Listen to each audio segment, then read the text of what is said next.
এই শীতকালে গিয়েছিলাম শ্বশুরবাড়িতে। শ্বশুরবাড়িতে সবাই জানে আমার চুষি পিঠা খেতে খুব ভালো লাগে, তাই আমার শাশুড়ি আমার জন্য চুষি পিঠা কেটে দিয়েছে আর পিঠা করে খাইয়েছে। চুষি পিঠা কাটার সময় আমি জিজ্ঞাসা করেছিলাম কি করে এটা করে আর কি কি লাগে।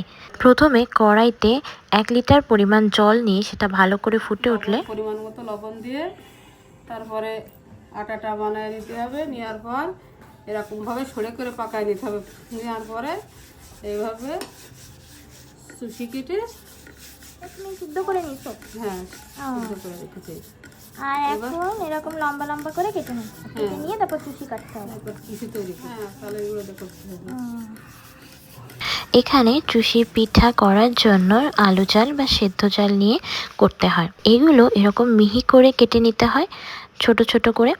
তার সাথে চিকন চিকন করে সরা পাকিয়ে সেটা থেকে অল্প অল্প করে নিয়ে চুষি পিঠা তৈরি করতে হয়। ফুল রেসিপি আমি নিজে যখন তৈরি সে সময় আপনাদেরকে দিয়ে দেবো। এটা জাস্ট চুষি পিঠা কাটার জন্য যে প্রাইমারি প্রসেসিংটা করা হয় সেটাই এখানে দেখানোর জন্য দিয়েছি। সবাই ভালো থাকবেন, সুস্থ থাকবেন, দেখা হবে পরের ভিডিওতে। চ্যানেলে নতুন হলে সাবস্ক্রাইব করে দিবেন, লাইক করে দিবেন।